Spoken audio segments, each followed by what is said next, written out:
Hello, everyone, and welcome. Thanks so much for joining the International Relations Council for this meaningful look at polarization in democracy, a 2021 global landscape.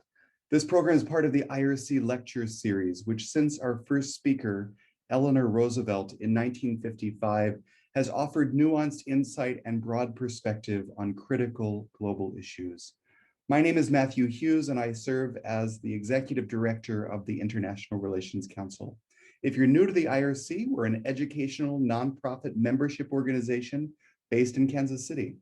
Our goal is to create opportunities for you to learn about and discuss the world's most important issues and how they affect us all. And today's a special day. It's the IRC's first Global Horizons event, which is a day for all of us to expand our horizons. For the whole day, the IRC is hosting Zoom events that cover the full range of IRC programs and a wide variety of topics. And because of generous members and donors, all of today's events are free for you to attend. Momentarily, I'll be posting a link in the chat box with more information about today's events. Please do check it out and try attending an event you haven't been to before. We're particularly grateful to community sponsors for today's conversation, American Public Square and Consensus KC. Thanks so much for helping to make this program possible. It's now my great pleasure to introduce a dear friend of the International Relations Council, Laura Vogt. She is curator of education at the National World War I Museum and Memorial. Founded in 1926, the Museum and Memorial holds the most comprehensive collection of Great War artifacts in the world and has been ranked one of the top 25 museums in the country. And it is a pleasure for us to have that museum right here in our backyard in Kansas City. Laura, thank you so much for joining us today for this. This will be great. Matthew, thank you so very much. It is always a pleasure to work with IRC, and it is fantastic to be a part of this inaugural programming.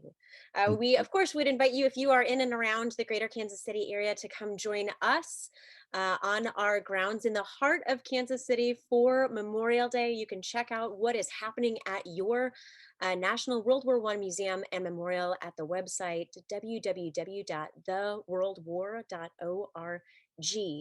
But as the curator of education, I get the opportunity to talk about the enduring impact of World War I, not just the opportunity to memorialize it, but we get the chance to remember and to interpret. And it's been remarkably easy in 2020 when you talk about a time of global catastrophe and global pandemic, to see how the world of 100 years ago is so very similar to the world today. It is not that difficult to build our historical empathy for those individuals who made choices that have so deeply influenced us. And it's also an opportunity to take a look to see how we can learn from those choices, right? That World War I era is a time of deep polarization in Europe, in Russia, and particularly within the United States. And it is a real pleasure to introduce our expert today, Dr. Rachel Kleinfeld. She is a leading expert on how democracies, including the United States, can improve with a particular focus on countries facing poor leadership, polarized populations, violence, and corruption. She's a senior fellow in the Democracy, Conflict, and Governance program at the Carnegie Endowment for International Peace. And as the founding CEO of the Truman National Security Project, she fostered a new generation of military veterans and national security leaders to advance policies that would enhance global security, democracy, and human dignity. From 2011 to 2014, she served on the State Department's Foreign Affairs Policy Board, which advises the Secretary of State quarterly. She's a TED speaker, among a multitude of other television, radio, and print media features, and a widely published author. Her most recent book is A Savage Order: How the World's Deadliest Countries Can Forge a Path to Security. You can find that at your favorite bookstore, or of course at your local library. And if you want to find out more about her, you can check that out at rachelkleinfeld.com. But it is my pleasure to pass the proverbial mic over to Dr. Kleinfeld. Thank you so much, Laura. It is such a pleasure to be here with you and Matthew and IRC. I wish I could be here in person with you and all of you, not just because I love what you're doing and what the mission is of both your organizations, but because frankly, I love barbecue. And Kansas City is a particularly special place in my heart for that reason. I tend to spend a couple of days and survey all of the barbecue in Kansas City. I know there's polarized opinions about which one is best. So next time, we will do that particular round, and that's a much nicer kind of polarization to deal with. But I'm here to talk about the other kind. And so let me start by just setting the stage. When scholars talk about polarization, we talk about two different kinds, and I want to be really clear about that. The first is policy differences. And it used to be when we talked about polarization that scholars talked about policy differences because frankly, it was really easy to measure. And and they would do all sorts of scoring about how Congress people differed on policy and so on. And in fact, the American Political Science Association in the 50s wrote a paper about how we weren't polarized enough, that the parties were too similar, and that it was confusing the American public, and they couldn't figure out which party to vote for because the ideologies of the parties were too similar, and it was degrading our democracy. Uh, that is not the kind of partisan polarization that we're talking about. In fact, differing on policy views is quite useful. It helps to differ on policy views. That's a perfectly good way of democracies having party differences, and it's very natural in a big democracy like our own or like many other large democracies. Um, Moreover, it's not the way in which America is polarized. Americans actually agree quite a lot on issues that you would think were very polarized on. If you poll Americans on guns, on immigration, on abortion, and all of these issues that you would think were just at each other's throats on, we actually aren't. There's large swaths of agreement about the basic contours of a lot of common sense rules on that. What I'm talking about today is what scholars call affective polarization, emotional polarization. This is a feeling of disgust for the other group. You hate the other group more than you like your own, actually. It's a sense of in-groupness, of tribalness that is so strong that you actually will change your policy preferences to fit the group. So you might not particularly care about a policy, but as your group's views change, your policy views change. You you hold on to your own group and you dislike the other group very strongly. This kind of polarization is extremely dangerous. It can lead to violence, and it can lead to all sorts of other pathologies in democracies.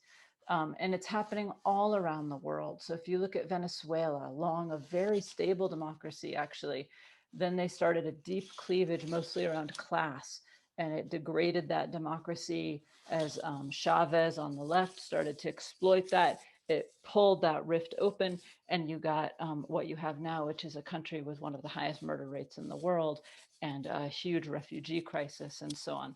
In Brazil, in Peru, and Mexico, you're starting to see similar forms of democratic degradation brought on by strong levels of polarization. Steve Levitsky, who's written quite a lot about the latter too. Thailand, so polarized between its yellow shirts and its red shirts, its monarchists and its sort of populist party, that it led to martial law and the destruction of its democracy altogether. In India, I sit on the board of Freedom House, and Freedom House in our last report just degraded India from a free country, the world's biggest democracy, to a partially free country. 1.3 billion people now living in only a partially free country. They made that decision based on all sorts of curbs to democracy, curbs on media, curbs on civil society, political violence, all sorts of things. But it was the polarization of that country, the Hindu nationalism that the BJP party brought to the fore, that has polarized that party to the extent that it has let go of its own democracy. In Ethiopia, it's brought a reignition of civil war. Hungary, it has lost its democracy altogether. They're now rated not free by Freedom House. And Poland is on a fast slide downhill. America's also in this course. We have a lot of common ground on policy, as I said before, but those policies don't translate generally into actual governing policy because they can't get through our politics. They can't get through our political system. It's affective polarization that keeps our politics toxic, even when our people agree on a lot of policies. So how does this happen? Lots of questions are still open about affective polarization, but according to most, it's influenced by political structures. Ours are particularly bad. Dual party structures lend themselves to us, them thinking, not surprisingly. First past the post systems are particularly difficult, but they're not determinative. You see polarization in parliamentary systems as well. So they're not determinative. Formative rifts are often the worst. So the rifts that begin right at the foundation of your country can be the worst, but any division will do. Northern Ireland, they divide by religion. In Kenya, it's by tribe. In Colombia, it's by class. When I think about this, I often think about Dr. Seuss because I have two young daughters, and the Sneetches, you know, one group had stars on their bellies and one group didn't. It sounds ridiculous, but you can polarize around just about anything. And that's because one of the key elements of polarization is entrepreneurial politicians who see a path to power by polarizing people. And they use polarizing strategies to mobilize identity and mobilize hatred for the other. So they use a polarizing strategy to get their base fired up and get the others to be scared. And it can happen very quickly after that. The research internationally shows 5 to 10 years with a polarizing politician can just break a country apart. So you consider how fast Britain polarized after Brexit or what have you. These politicians tend to use a particular kind of rhetoric. They tend to speak directly to the people. There's a whole kind of playbook that they use. Now in America, we're particularly easy to polarize because our identities are increasingly lined up. Our identities are increasingly stacked and sorted. So religion, whether you're religious at all actually, class, race, geography, and partisanship are all increasingly lined up. So is where you shop, what you watch, what sports you enjoy, all sorts of things are all lined up so that if I tell you what beer I drink, people can actually tell your political affiliation. If I told you I shopped at Target or I told you I shopped at Walmart, if I tell you I watch NBA or college basketball, these are all tells. And in our society, they all are indicative of polarization, but they all also lead to polarization because as we move into increasingly separate societies, there become fewer and fewer cross-cutting identities, the things that pull us together and allow us to understand the other side. And that's very problematic. A lot of people blame social media, and in America, that's certainly a catalyst. But there's actually some pretty good research suggesting that it's not the cause in America, that greater internet use is associated with faster political polarization. But Europeans also use social media, and affective polarization is skyrocketing here, and it's in a decline or in only a very slow growth in a lot of Western Europe. So it's not causal. Here, it really traces much more to changes in the media landscape with talk radio and cable and so on, even though social media does make it worse. And then what happens when you have affective polarization? Why is it so problematic? It does a couple of things. First, it creates gridlock when parties just cannot agree, and they cannot agree in part because their bases are so far apart that they don't want agreement. It can corrode basic legislative processes. It can lead to incentive structures that mean that the parties don't gain by agreement. Actually, they gain by disagreeing and then fundraising on that disagreement or broadcasting that disagreement to their base to show how obstructionist they were. So the voters might say they want agreement, but each side actually wants their side to fight harder for their team. Politics becomes a team sport, and it's much less about the policies and actually getting something done for the country, sorry, than winning. And that us them winning at all costs also builds public dissatisfaction with the political parties, because on the one hand you want to win, and on the other hand the parties aren't getting anything done. And so that ambivalent set of feelings in the public both makes the legislative process not work, nothing gets done, your country stops functioning at a very basic level, and people get frustrated with their political parties. That leads them to want strongmen. It leads them to move away from democracy altogether, and it weakens support for democratic norms. Just get something done, override the process, just make it happen. You need a strongman. And so you start seeing in the survey data, people wanting democratic checks and balances to be eroded in order to just get something done that fixes the process. And that means there's a tendency toward undemocratic means that gets pushed from both sides. As that happens, democracy itself becomes a football in the polarizing game. Each side tends to claim they're more democratic, pulling on their own data, pulling on their own side's information. And the media space separates. So your shared reality becomes bifurcated. As the polarization happens, you don't share much of a reality. One of the first things that happens, but huge problems as it dissipates, is the judiciary starts to become eroded. Judiciary, prosecutors, and police start to become politicized in this whole process. As they go, so do the guardrails of democracy. So as you lose your judiciary, your prosecutorial system becomes more politicized, and your police begin to be seen as taking sides, you lose all ability to rein in the parties. And as the parties have been making democracy a football and their own polarized game, they, without guardrails, democracy itself starts to slide. There's a great article by Milan Spolik in Journal of Democracy from a couple of, maybe a year or two ago, where he talks about how when you survey people, they say they want democracy. They say they like democracy on the whole. Majorities tend to, but they tend to like their party just a little bit more in these systems. And so on the margin calls, when it comes down to it, they'll support their party over these democratic norms when the calls are tight. And that allows the norms to keep slipping until democracy itself slips away. And what we've seen in country after country in the modern day is that democracy is now being lost. Freedom House has charted more than a 15-year decline, and this last year was the worst year yet since the decline has started. And it's happening not by coups, not by military takeovers.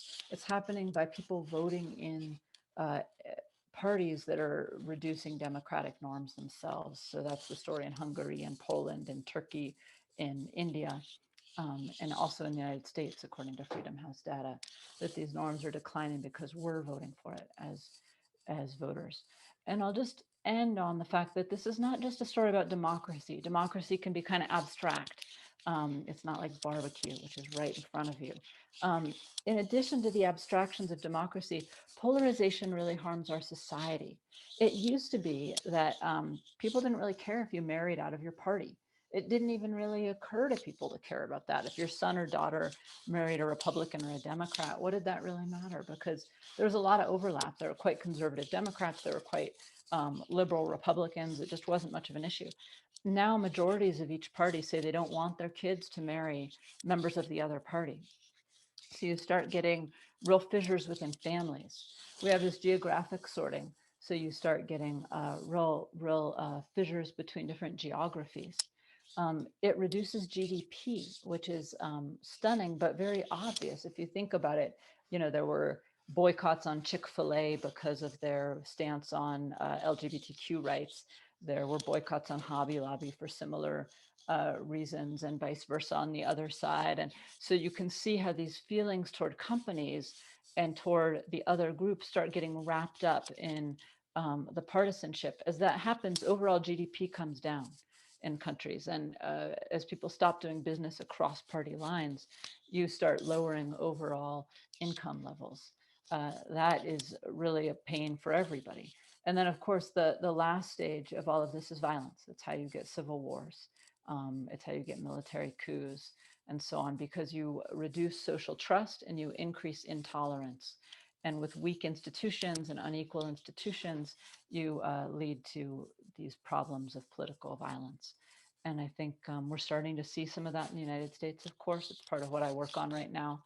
But you get these vicious cycles that are building on themselves, where it becomes harder to address them because the sides are seeing reality from such incredibly different perspectives.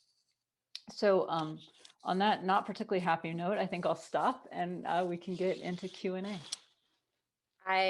Being that I work in World War all the time, I'm very used to coming in on an unhappy note. So thank you, Rachel. Your first question is actually going to come from Dan Mahanty in the chat. What advice are you providing, or would you provide to the administration for how best to conduct a summit of democracies?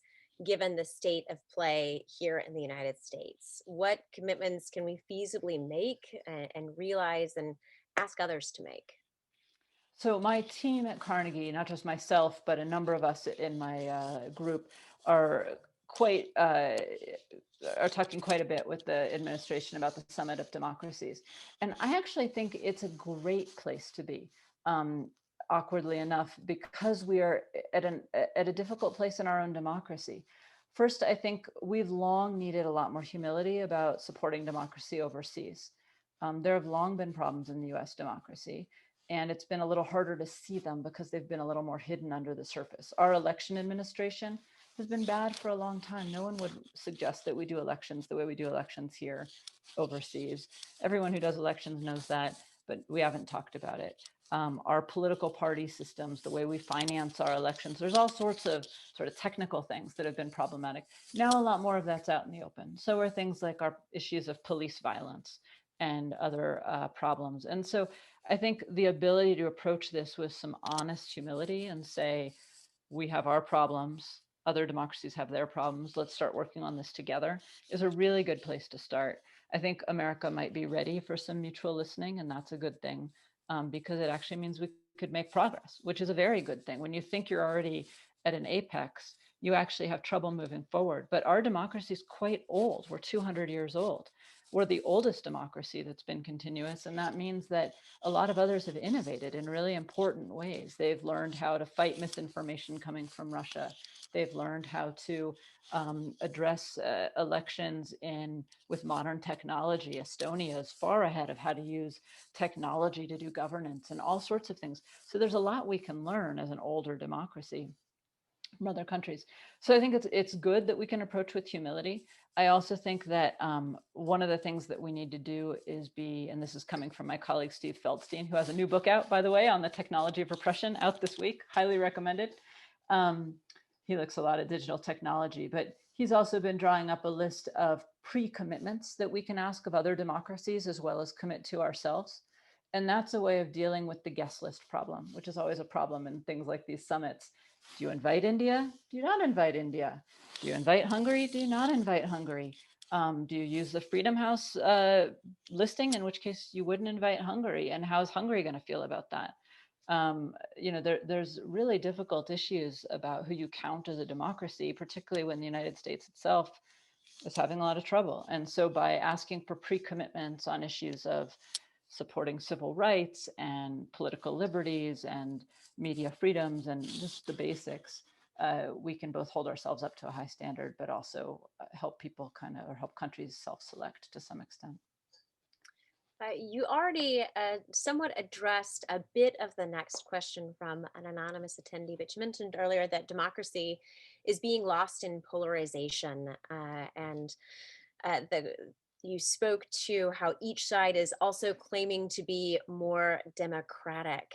At the end of the day, is this just the space that democracy might ultimately end, this kind of sense of declining norm, and that it does itself its own harm in these spaces, that it is not actually that it's not actually a good thing, and that it kind of is going to meet its natural end in this space of polarization?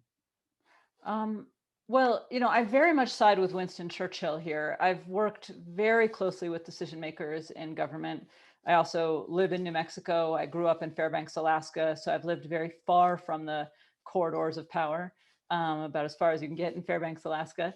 And I would say that I understand the frustrations with our democracy, and yet I really do believe it's the worst system except for all the others.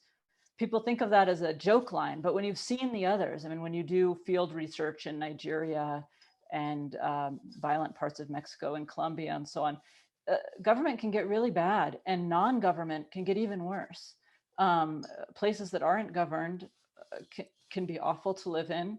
I was working in Albania right after the pyramid scheme collapsed that government, and you really don't want that. Authoritarian governments can be extraordinarily horrific to live under.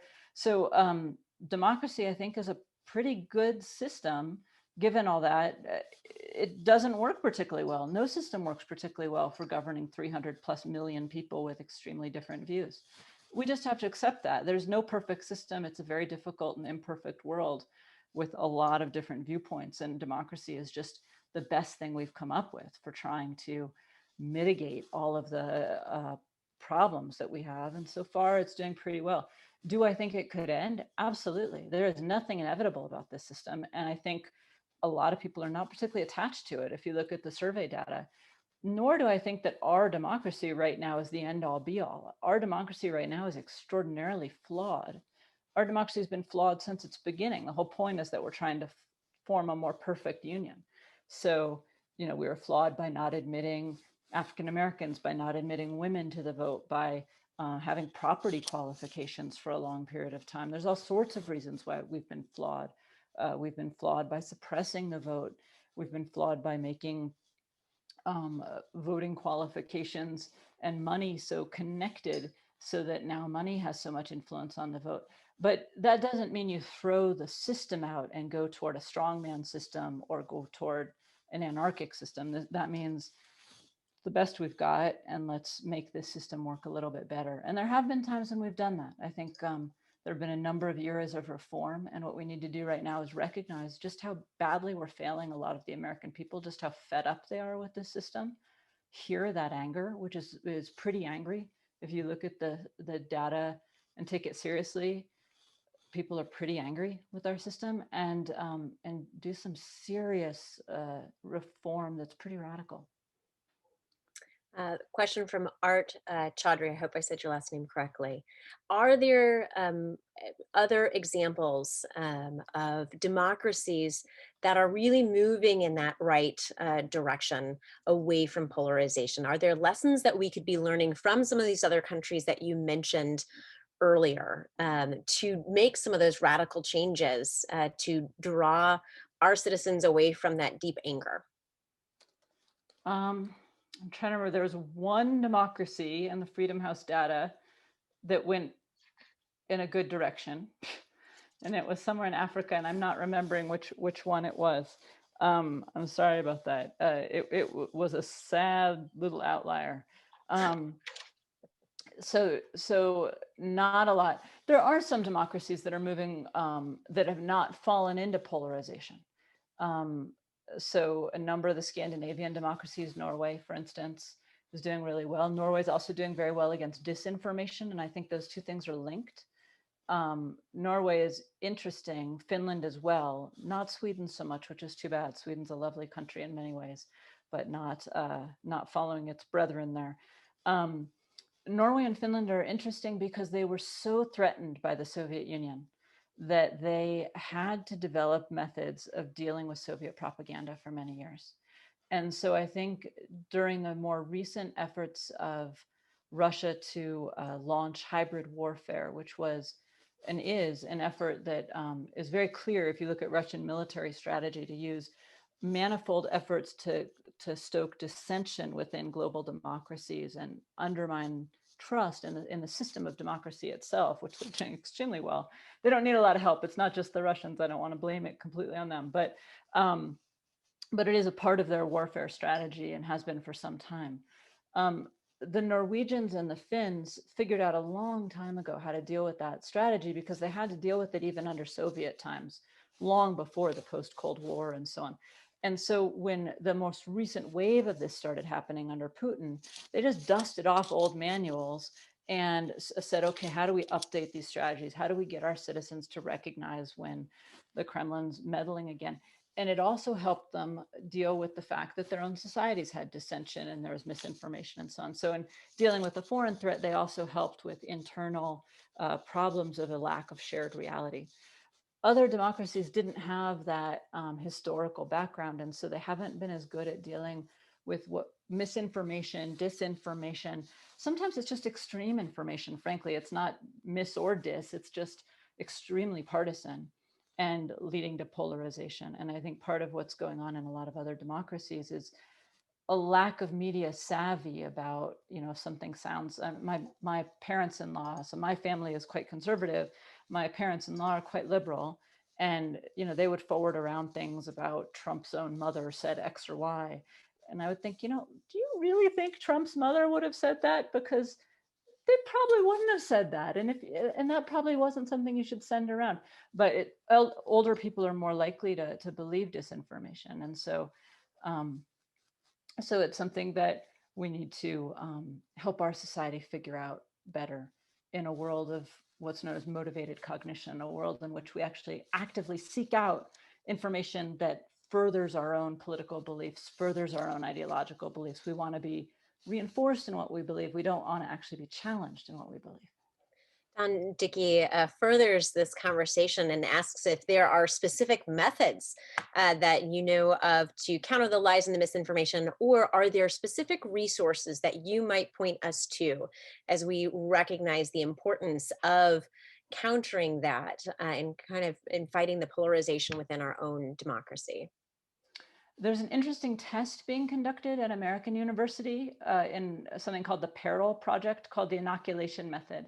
So far as I know, it's only been conducted among what's called weird participants. These are Western educated, I can't remember what all it stands for, but it's a problem in social science that universities test things on their students, and their students are outliers. They are obviously more educated, they're at university, and they're Western because they're at Western universities.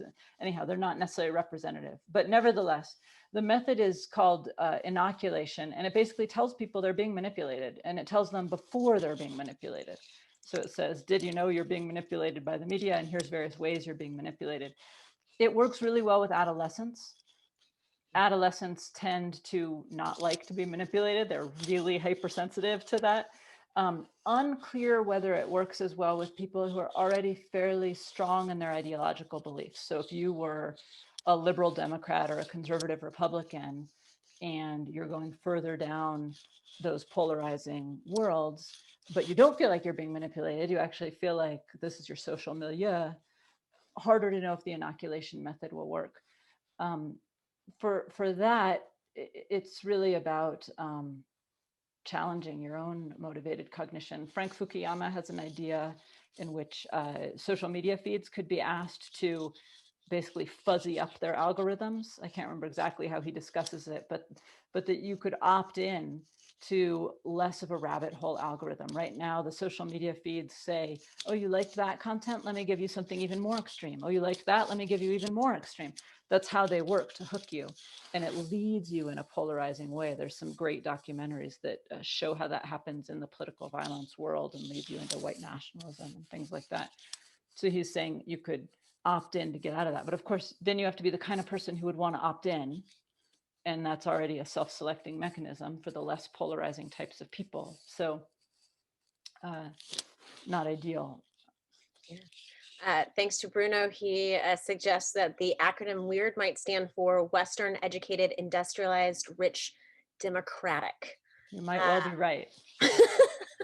That's the joy of these, is that we can also be multitasking at the same time. And again, thank you all so much for placing your questions into chat as well as into the Q&A. We are going to do our best to get to those. We've got about 15 minutes or so left in our Q&A. Nuno Perez asked, could this internal polarization lead allies to stray further and further apart, and in turn lead us to an even more polarized world, where even US allies don't trust the US democracy to be stable enough as an ally? I really appreciate that particular question, as alliances certainly are a part of our everyday conversation. Oh, absolutely. I mean, so I wrote a paper recently about middle power democracies and how democracies could band together against authoritarian threats, Chinese ascendants, but also other authoritarian threats. And I've gotten a lot of requests to speak to Europe and the Canadians and different allies of ours who want to know what they can do. And one of the main things I've been hearing is that they're very happy to hear the new rhetoric coming out of the administration now about sort of return to alliances. However, they see how polarized we are, and they saw what happened on January 6th, and they don't really trust that they should put all their eggs in the American basket, and they're wondering what they can do without America. Now, they don't have a lot of other ports in the storm to turn to. The threats are quite large, but you do start seeing hedging behavior. I mean, to put on my international relations hat and take off my American democracy hat, when you have a multipolar order, your swing states become much more powerful. And we're starting to see that. I don't have to tell that to a World War I scholar. You get a very complicated world as the multipolar order grows. And I think that's what we're seeing right now. And we really need our alliances to shore up if we want America to stay an ascendant power, which I do. You really need to shore up those alliances, and you don't want your alliances to go shaky and start looking for hedging strategies. And I'm afraid that our polarization right now is leading our alliances to look for hedging strategies. Now, right now, they're mostly, I think, looking toward one another because they can't really look because the ideological differences. They can't look abroad quite as much, but they tried. So I'm trying to remember the dates on this. After Biden was elected, but before the inauguration, the EU signed a very major trade deal with China. And the Biden administration was apocalyptic. They just were furious because what they saw it as doing was deeply undermining America's ability to use trade and sanctions to exercise leverage against China.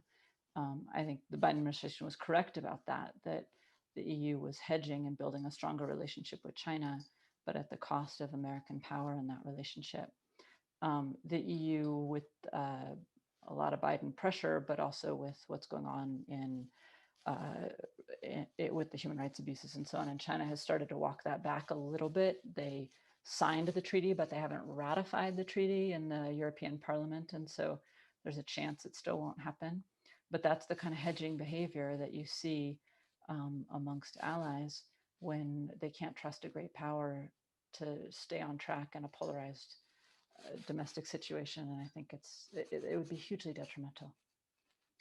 When you speak about that, it can feel as if polarization might be cyclical. Is polarization cyclical? Is it something that just is a bit downhill and just gains over time? Now that we're 200 years into our democracy, it was not inevitable, but a more likely end. So polarization seems to have a lot to do with human agency, and particularly with these conflict entrepreneurs, as they're known in the literature, these politicians who see a path to power through polarizing. There is a stunning congruence between individual politicians and polarizing in countries. There's some congruence between parties, but it's really these individuals, and you can point to them, you can name them. I'm sure any of us could just sit here and tick them off country after country. And what happens in those countries 5-10 years after they gain power, and much longer, if very quick, but if they stay in power, much worse. And they're, by the way, bipartisan, or they're on either side of the political spectrum, and often don't fit well into a political spectrum because often they're more populist. So, you get a Chavez to the left and an Orban who's to the right, but really they're for themselves and against their country, I would say, in terms of trying to break the country apart in order to gain power for themselves. And the only strategy they know to stay in power is to continue that polarizing until it leads to war, through which they might gain through wartime economies and so on, or through continuing their power, or until it just leads to the breaking apart of established parties as they try to figure out how to fight this. And then they stay in power because they're a charismatic party built mostly around themselves.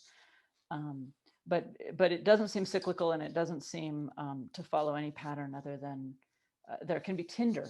There can be reasons why certain countries are more likely to fall into it, and then these individuals just happen to seize the moment. So it's kind of great man theory or great woman theory. I don't want to be gender biased here, but individuals really make a difference, but with structural characteristics that they're clinging onto. Camilla asks, after saying thank you for a very enjoyable and refreshingly clear presentation about democracies and polarization, Within the current global panorama, what role do you see education, pre-kindergarten through university, playing in ensuring the rights and freedoms that democracies have attempted to protect? Um, I have two young daughters and I love education. I'm a big believer in education. I actually don't think education plays a huge role in this problem. I think that it is a good in and of itself. It is a value in and of itself. But if you look at the most polarized parts of our demographic, they're actually among the most educated. People who consume the most news are more polarized than those who consume less news. Liberals who are most educated are more polarized than any other group, um, and have the least accurate views about the other side. They're perhaps least exposed. And while you could say that one way to fight polarization is through better education about the other, and I would say that that's probably true, but maybe not through the formal educational system. A lot of polarization is happening among voters, and voters in America at least skew older. Um, Famously, we have trouble turning out younger voters. And so older voters, you're talking maybe continuing education at best, but not the formal school system. So a huge believer in pre-K and in education, but maybe I don't think that's where the answer lies here. Paul Timmy asks, what do you think are the most urgent issues in the United States? Whew, we have a lot of urgent issues. Um, I mean, I really think that social trust is the most urgent. I think that social trust acts like the immune system for a country, that when you don't have social trust, you're prey to all sorts of diseases. And that what we're seeing in our body politic is a very weakened immune system. America used to have one of the highest levels of social trust of any democracy. And when you have high levels of social trust, just a lot of things get easier. You do business more easily with people who are different than you. You trust institutions, and that allows things to transaction costs get lower. All sorts of things become simpler when there's trust, and become cheaper when there's trust. And when trust degrades, people stick to their own. Polarization grows, inequality grows, violence grows. It's just correlated with a host, and causally connected. In some cases, it's hard to prove causal connection in others, to a whole host of ills. America has dropped since the 60s to an extraordinarily low level of trust, historic lows of trust, both in institutions and in one another. And I think that's really deeply connected to all these other things. We know there are ways to build trust. You build trust by having a government that works, and then telling people that government works until they believe it, which is a different thing. Having the government work isn't enough. People actually have to believe it works, which requires a story that they'll believe. And it gets through the ideological filters that are telling some people that it doesn't work, and they get through some of the political entrepreneurs that want to believe that it doesn't work. So whatever level of government you want to believe in, federal, people tend to believe in the local more frequently than the national.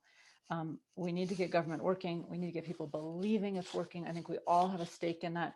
And after that happens, people start to rebuild their society. They start to contribute at the societal level to the interpersonal trust that we need on that level, because you need to believe that there is a government that will enforce the rules equally for people to start trusting one another across boundaries, because they start believing that the government will start treating them equally if there's a breach in contract across those interpersonal connections of difference. And so when I study Colombia or Sicily after the mafia was through with them, or Cosa Nostra's declined quite a bit in Sicily, and the process of rebuilding trust happened after that. So if you look at places where trust is rebuilding, there's just a clear process that has to happen. And I think if America could start rebuilding its trust, we would deal with a lot of these other ills. You have brought up so many spectacular issues and conversations.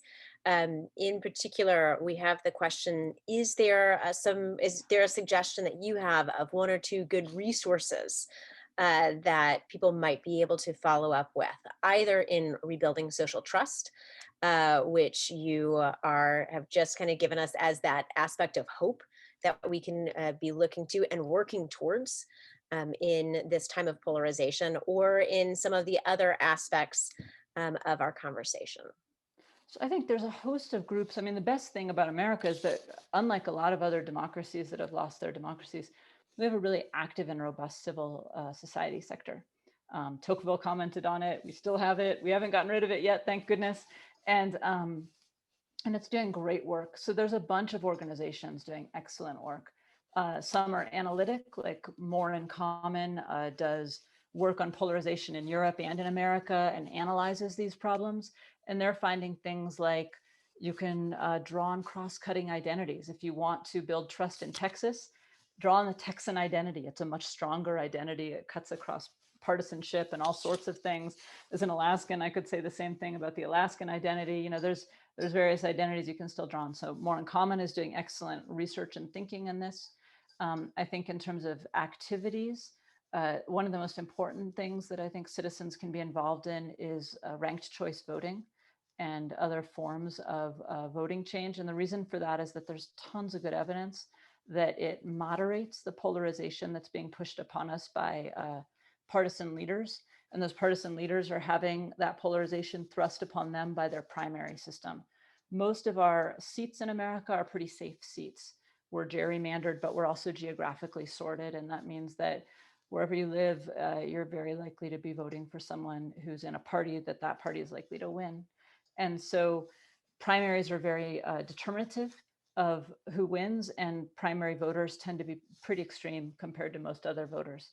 And so changing to a ranked choice system where you have less strong primary processes and instead get to pick amongst multiple selections of politician and rank your choices. You know, I like this one the first most, I like this one the second most, I like this one the third most, fourth most, fifth most. Is a fairly intuitive system. And what it means is that if you don't get your first choice, that one gets knocked out, you can get your second choice, your third choice.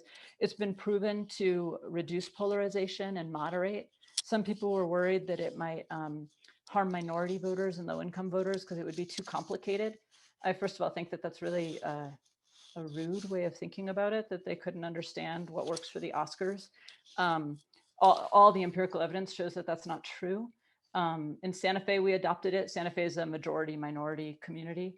It's where I live, Santa Fe, New Mexico. And they adopted it with 1 month to go before the election. The voters had voted for it. The parties fought it like crazy. The judge finally ordered it after 10 years of parties fighting it, but they only had 1 month to go, so very little time for voter education. And the voters got it, and there was the highest turnout election we've ever had. So I think groups like Unite Us and Fair Vote, who are working for ranked choice voting and just got it through, passed in Maine, in Alaska, in places like Santa Fe, I think it's a hugely important change to moderate political parties. And then on the citizen level, in terms of rebuilding trust, I think that is a harder nut to crack. And maybe that begins with you. There are a lot of groups that work in these areas. And I could recommend some of them, like Over Zero does excellent work in this area. So I'll stop there. We have a lot of good, we've got a lot of good questions. And unfortunately, because this is a day chock full of spectacular presentations, we cannot go over. So I am going to ask, actually, I'm going to leave the last word, I believe, to you, Rachel. You've got a lot of good questions right here about should, and they're very specific ones, should we keep or get away from the filibuster? Would you be willing to work with certain partners with the U.S. National Constitutional Center? Should we change the Constitution? Things you can all address in 2 minutes. Yeah, I'm reading them as fast as I can. There's some great questions here. I wish I could really dive into a bunch of them. If you were to leave, yeah. So this is my question is somebody who works in history and in a really a catastrophic time in history, and we look at flashpoints, we look at causes and the like, but again, that concept of how do we learn from this time frame, how do we draw hope from this, what can we, and I do appreciate that question about education, but as I work in a museum, it's about the free choice learners like you all who are here with us right now. Is there a word of hope or suggestion that you want to leave us with, as well as any other final word that you'd like to end on? Sure. So I'll take one or two of these, which are, the Jan 6 insurrection one and the filibuster one. So I don't think we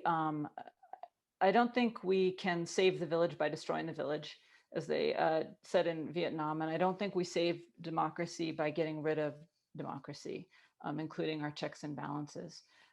So I think allowing more military or judicial sort of non-democratic action or getting rid of the filibuster, I don't think that's the right way to deal with this problem. I think it will just further aggravate our citizens who already don't believe in democracy and further aggravate the polarization. However, the filibuster is a problem now because it's been misused for the last 20 years. It was never, first of all, it was never meant at all. It was a historical mistake. Anyone who studies constitutions knows that our kind of Robert's Rules of Order in our Congress were just Jefferson's notes to himself that then got cleaned up by Burr, and he kind of left some pieces out. And then we ended up with the filibuster as a result of the class notes getting translated poorly. And we ended up with the filibuster. Anyway, we did. It worked for a long time. But then it started to get used without a filibuster. Nobody had to stand up and talk and pee into a bucket if they wanted to make it work. They should have to do that again. If you had to talk continuously the way that the filibuster used to be used, it would be used a lot less. You wouldn't filibuster every single piece of legislation. You would pick ones that you really cared about. And when it happened, the American people would notice because it would be a big event. It would be like the segregation filibuster or what have you, where there would be people talking on the floor of Congress for many days, and they would be defecating in interesting manners, and it would be covered in the papers and in news. And so you wouldn't just not know that one party was blocking lots of legislation, which is what's been happening for 20 plus years. So no, keep it, just make it what it should be, what it was meant to be, insofar it was meant to be anything. In terms of January 6th and the insurrection and so on, I don't think the solution is to remilitarize. I think what we need to do is actually deal with our body politic that is so angry at our own politic that they're taking up arms. I mean, this gets you straight into rebellion literature and the DDR, the demobilization literature, and so on. And I'm actually very actively working on these issues with a number of groups.